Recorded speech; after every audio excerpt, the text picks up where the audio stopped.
E aí, pessoal do YouTube, sejam bem-vindos a mais um vídeo nesse canalesco enxadrístico. E o vídeo de hoje, ele é um vídeo diferente, tá? Porque eu tenho recebido muitas mensagens cobrando um posicionamento pessoal, eu, como jogador de xadrez, criador de conteúdo, sobre o caso Hans Niemann.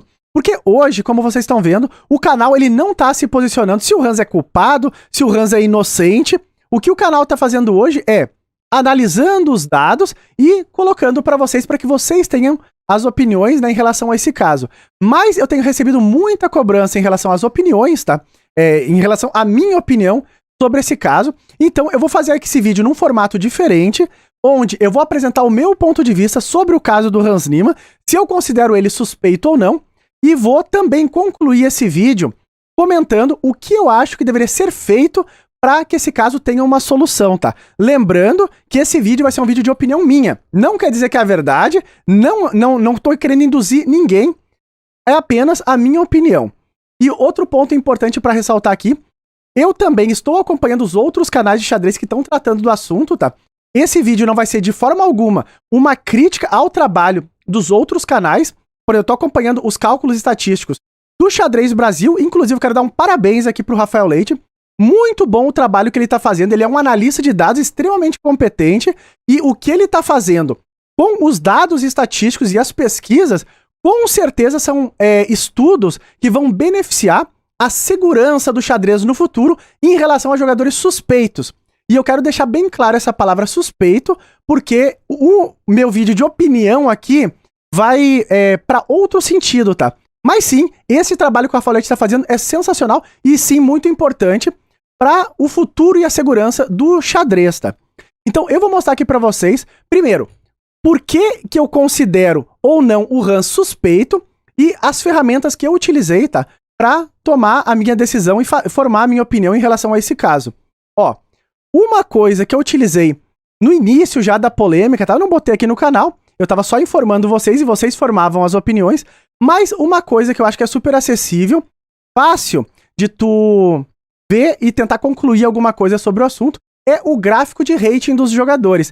E na sequência de slides que eu preparei aqui, eu peguei gráfico de super grandes mestres, tá? Jogadores da elite do xadrez, jogadores top 20 do mundo, e vou botar no meio deste gráfico jogadores que foram pegos trapaceando, tá? Jogadores que foram pegos na tampinha ali com o celular ou no banheiro, trapaceando, e esses gráficos vão estar aí no meio desses slides que eu vou rodar, e vocês vão perceber as quebras de padrões, tá? E com isso, a gente vai descobrir se existe uma suspeita em alguns jogadores ou não. De momento, eu não vou dizer de quem é cada gráfico, eu só vou mudando os slides, e vocês vão tomando as percepções, e no segundo passo do vídeo, eu vou dizer de quem é o gráfico de crescente de rating, tá? Todos super grandes mestres. Então, e os casos de trapaça que já foram detectados, tá? Para que o vídeo seja um pouco mais científico, né? Para que a gente possa entender de uma maneira lógica com coisas que já foram comprovadas. Gráficos já comprovados, né? Então, esse é o primeiro gráfico que eu quero mostrar para vocês. É de um super grande mestre, tá? Ó, gráfico número 2. E vocês vão detectando os padrões, ó. Isso aqui, para mim, ajuda muito para saber se o jogador é suspeito ou não. Gráfico número 3. Vocês conseguem perceber alguns padrões e vão comparando, né?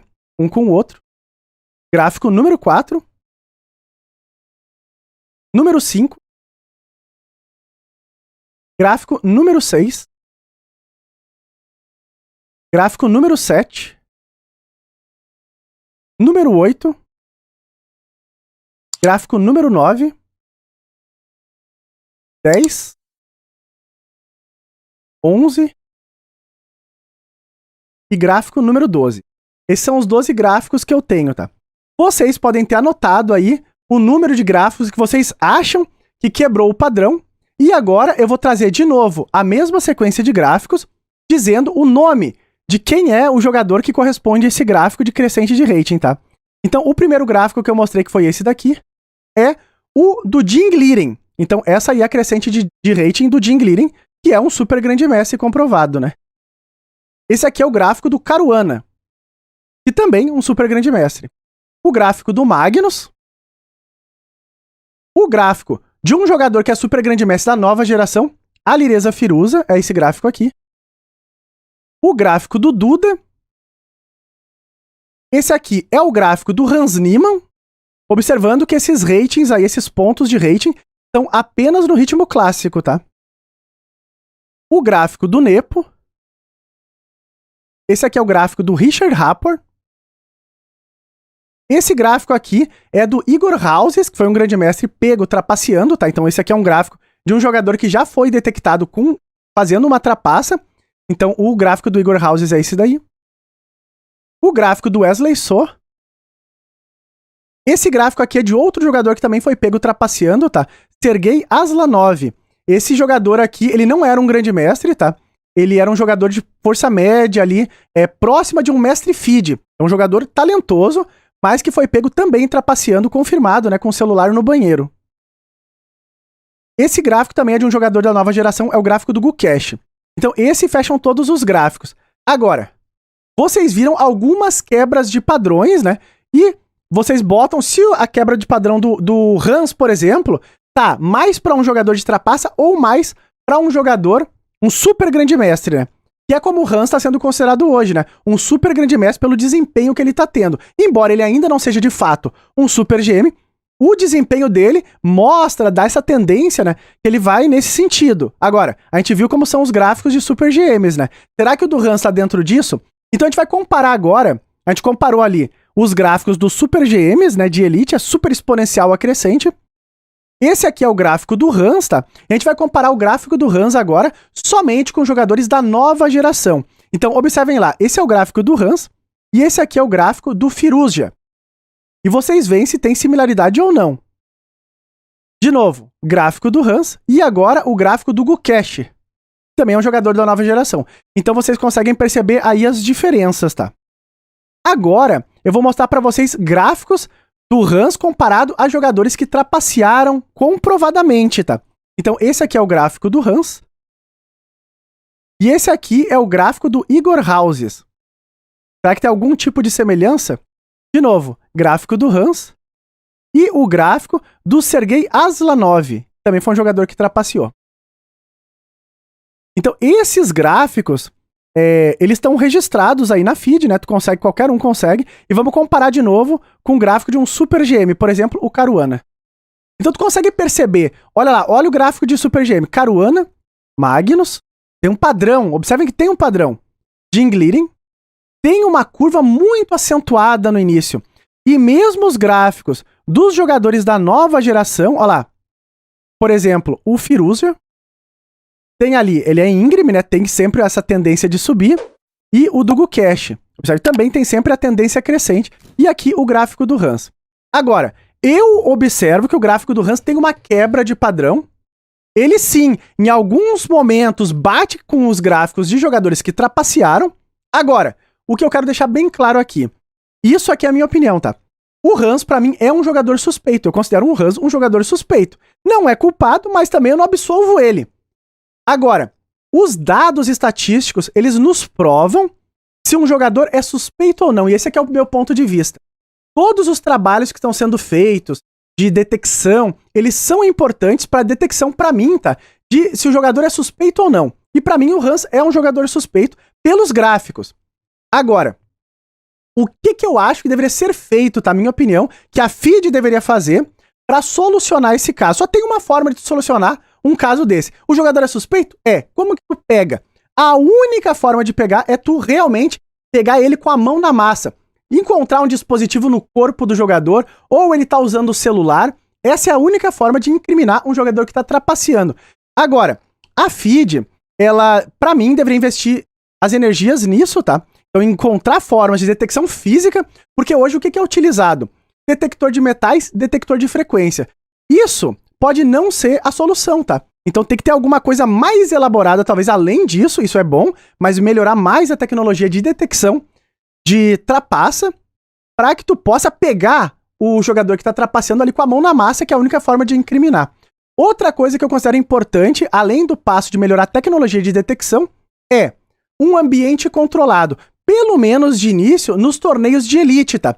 Porque os casos que foram pegos celular foram no banheiro. Então, de alguma maneira, o ambiente não era controlado. O jogador botava o dispositivo lá, ou escondido em azulejo, ou escondido dentro da lixeira do banheiro, e em algum momento ele ia lá no banheiro, pegava o celular e tinha acesso ali à forma de trapacear.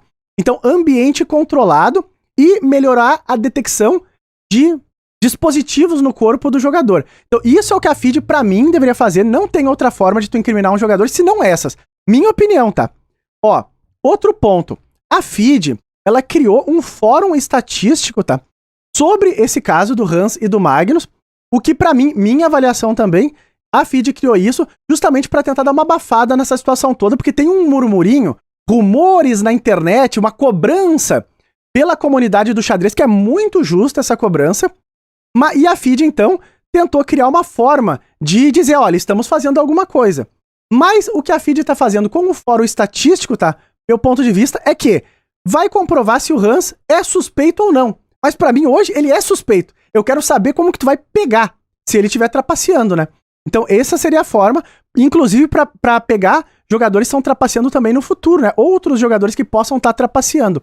Mas sim, os dados estatísticos, eles são importantes pra que tu saiba se um jogador é suspeito ou não, porque tem essa dúvida também. Qual jogador é suspeito?